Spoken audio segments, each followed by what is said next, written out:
As it says on the screen, welcome to Property Matters, the first of 4 property podcasts that myself and Hamish help to present to the listening public and also those in the know, talking about all aspects of property. Today is Property Matters. Tomorrow's Ipsa Kind of Magic, which celebrates all things Ipsa, the independent personal search agents. Then we have Property Quorum on Thursdays, and on Friday we finish up triumphantly with Cladding Matters in the afternoon. But today is Property Matters, and we are joined, as ever, by Hamish McClay of Search Convey, who is a search agent and current chairman of IPSA, and Charlie McHugh. Thank you very much for finding time in your day to be with us, who is, as it says here, a mortgage advice expert. But more on that later. Hamish, please start us off. Well, Dan, welcome to you all, and in particular, Charlie, who's joined us today. We haven't actually, it's what's quite interesting. We're bringing 2 subjects today that we haven't spoken about in sort of something of a while.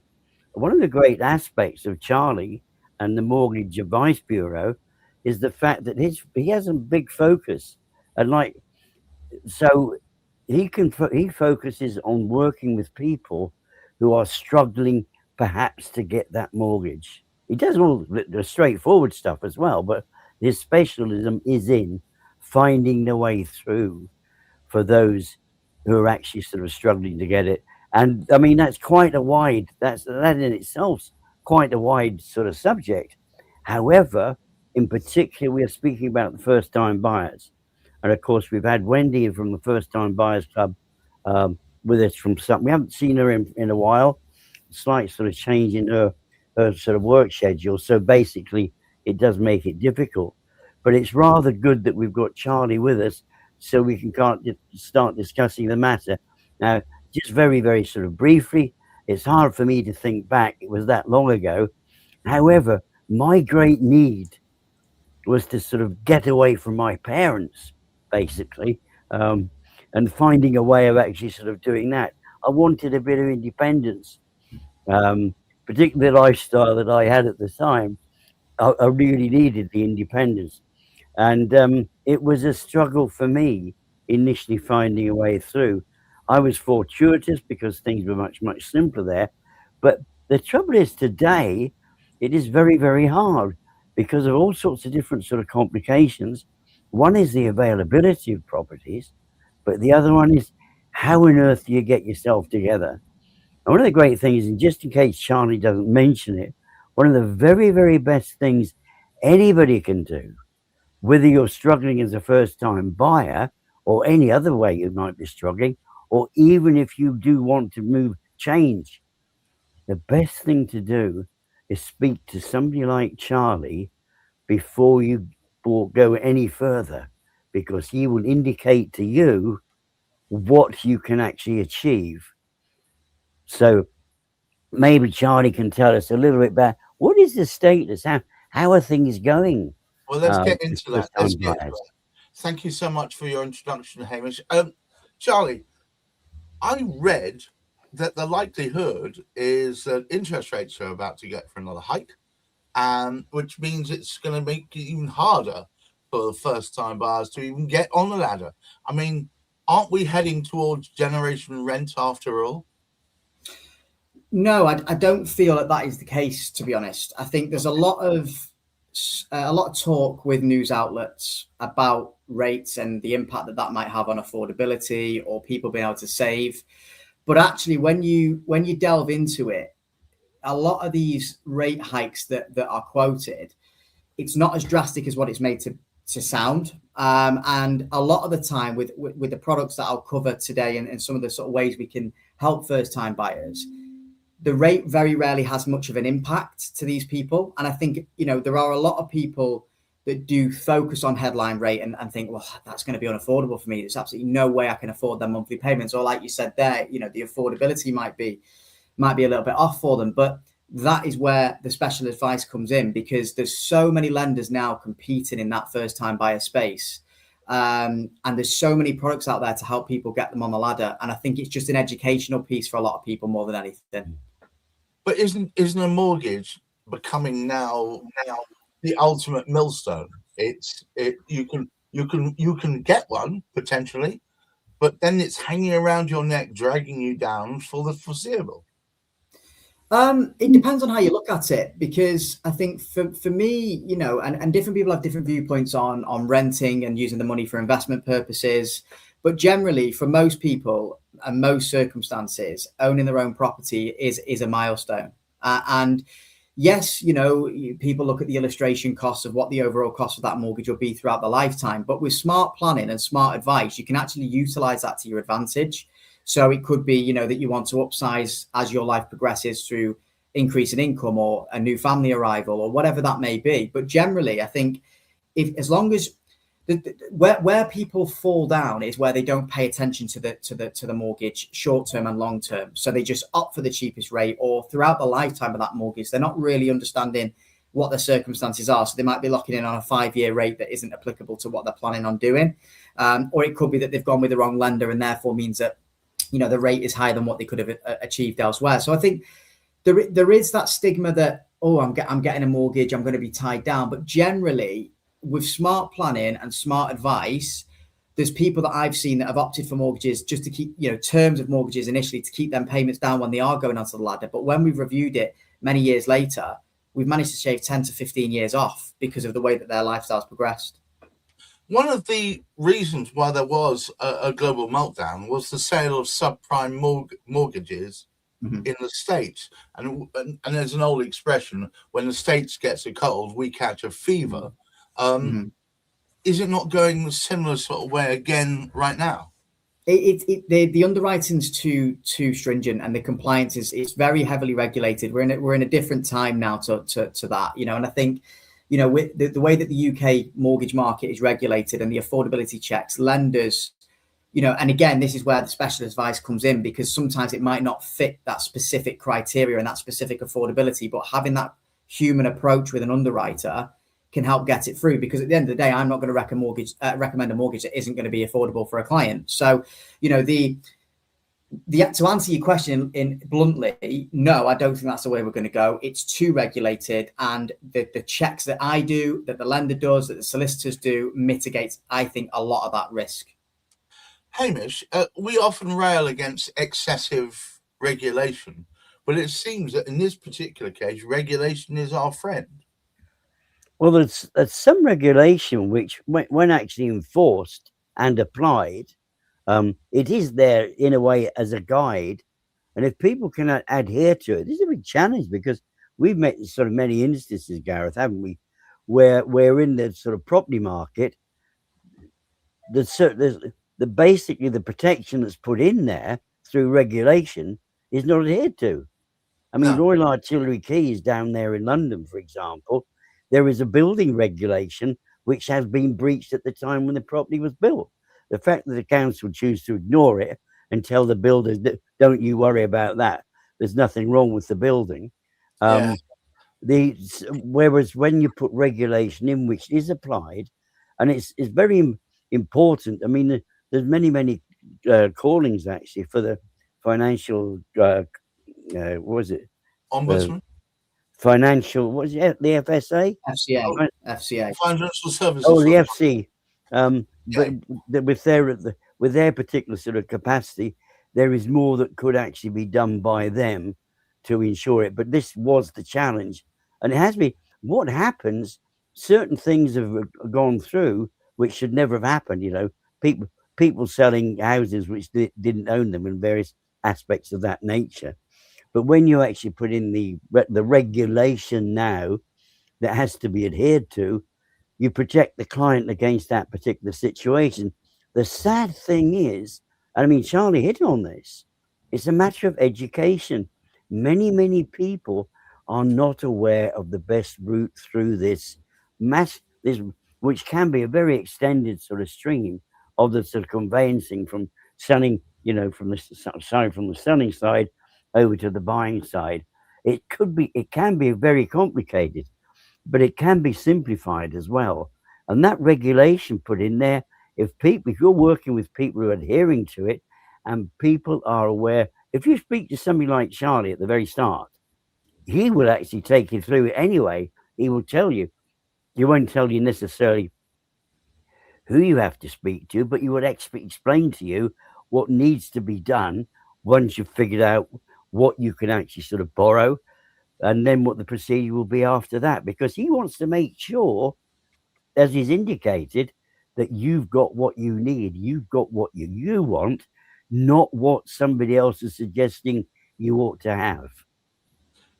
Charlie, it's very good to have you here, because we've talked about having someone from your neck of the woods involved for a long time. So it's finally good to actually have someone here. It's all based around credit, is it not? And the trouble is, credit bureaus seem to get spooked very, very easily. Young people often find themselves with patchy credit. Doesn't that preclude them actually getting on the ladder in the first place?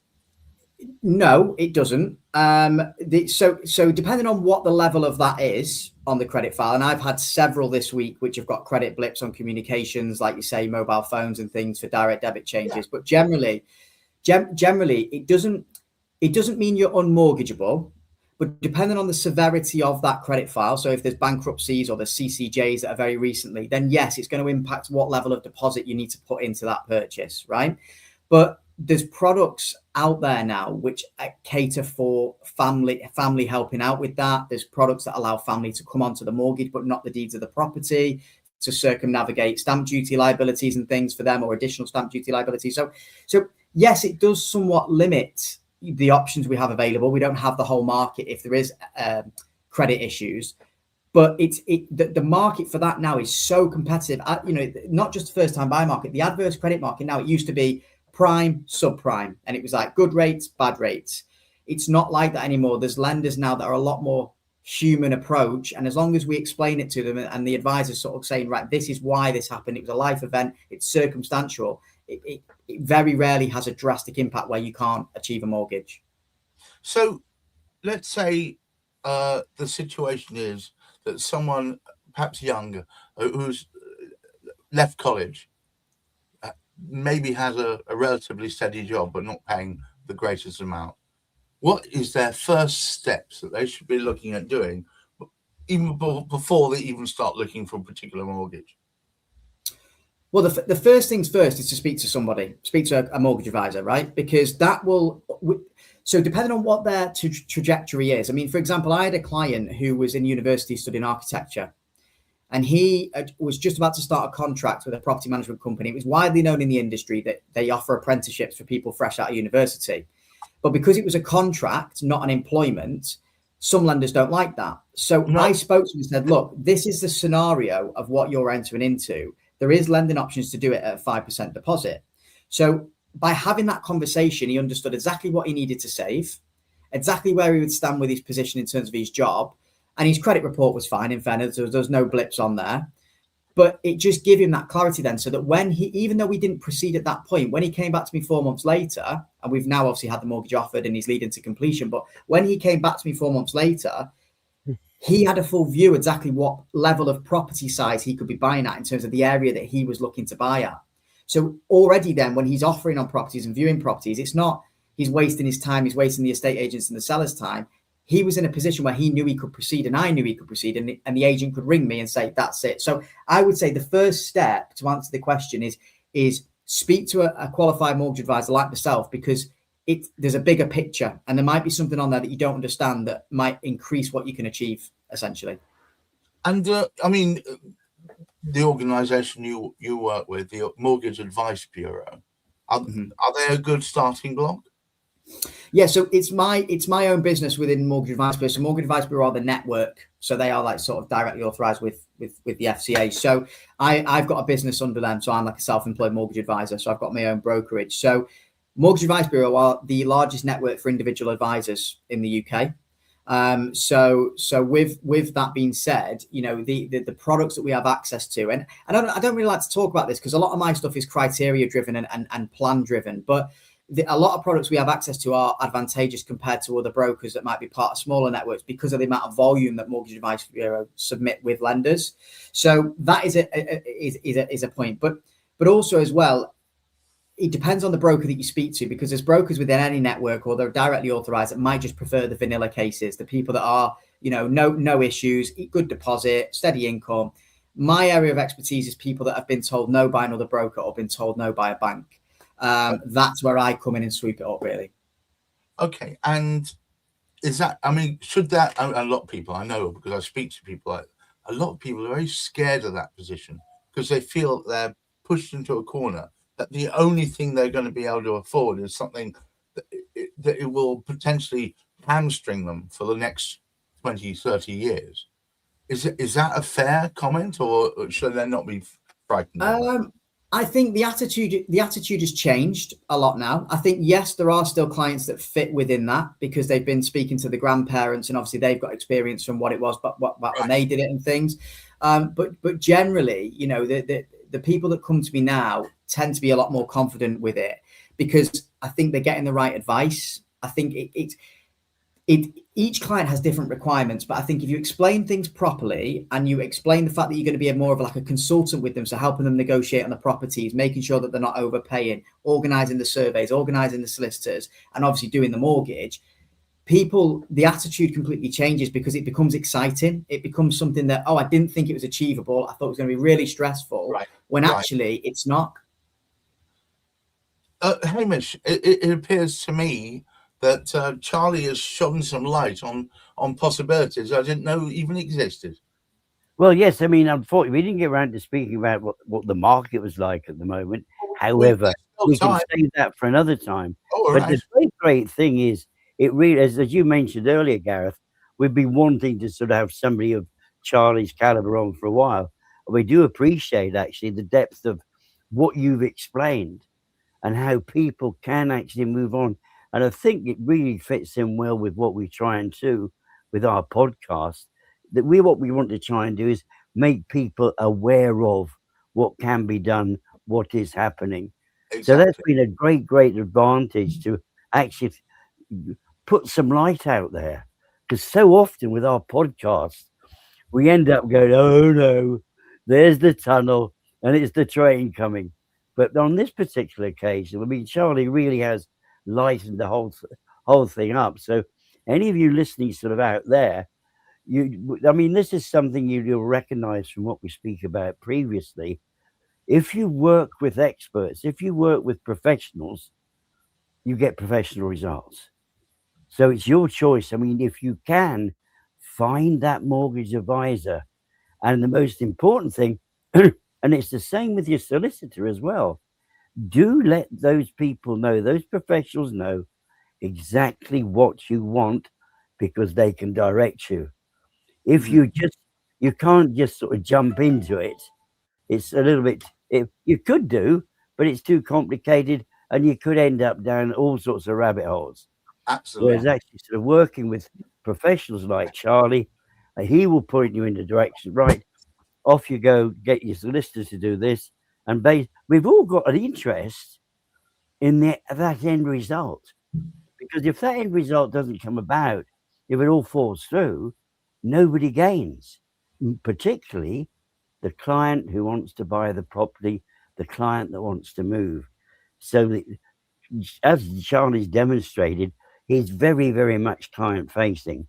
It's not just a matter of grabbing another one here, grabbing another one there, or the Amazon sort of style approach. The Amazon approach works for things that Amazon can do well. That particular style does not work with buying and selling properties. Although I think as well, just to interject on that, Hamish, if I may. There's what you said there is really valuable because, I just want to give an example just to put it into perspective. So I had a client came to me who was inquiring about shared ownership. Now, shared ownership has its place within the market, right, for some people, but the rental amount she didn't even factor into the equation on the other share that she didn't own, right? Ooh. When I actually looked into it, there was another option on the table that she had because her parents were quite young. So what we did instead was actually purchase a property of the same value at 100% with just her on the deeds. and a lower deposit than what she would have needed. And I think that if she would have just opted into that herself, whether direct with the lender or with the developer, whatever that may be, that could have been a very high monthly payment each month, which may have been unaffordable, but also could have affected a back end when it comes to the resale, because there might have been limited availability, or it could have been that the share that she gets is obviously lower. And fundamentally, she would never have fully owned that property. It would always be exactly, unless we staircased up in the future. But even then, there's restrictions on, then the legal fees are higher when you're staircasing for a remortgage, because there's other parties involved.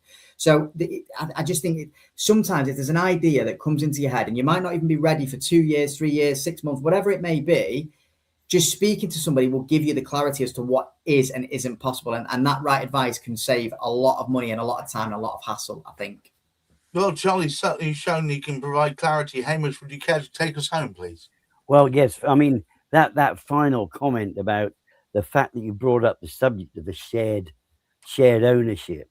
Yes. One of our tremendous sort of attendees at some of our podcasts, Zara Oliboka, basically, she has this challenge as a solicitor to try and get people, particularly selling that shared ownership sort of property. And it's something that it is only ever good for the developer. It's only ever good for the social housing, whoever the social housing association happens to be. And it's only ever good for the council, because effectively they're conning people. That's the wrong way. They're encouraging people to buy in what they can say to be cheaply. But when you look at the overall costs, as Zara would explain to us so much of the time, it's that overall cost that makes it affordable. Yes. And do you know what? Having all the information, the right information provided to you by specialists makes all the difference. I think we proved that today. Charlie, thank you for your time. It's been an education. We hope to have you back in the future where we can go into more detail. Hamish McLeod, thank you so much for putting this together. And all of you watching, I hope you found that instructive, useful, and to a certain extent entertaining. Hopefully it'll come back again. Remember, tomorrow we've got Ipsy Magic. Looking forward to that. But until then, please keep your feet on the ground. Keep reaching for the stars. And in these absurdly troubled times, please look after your mental health. Bye-bye now.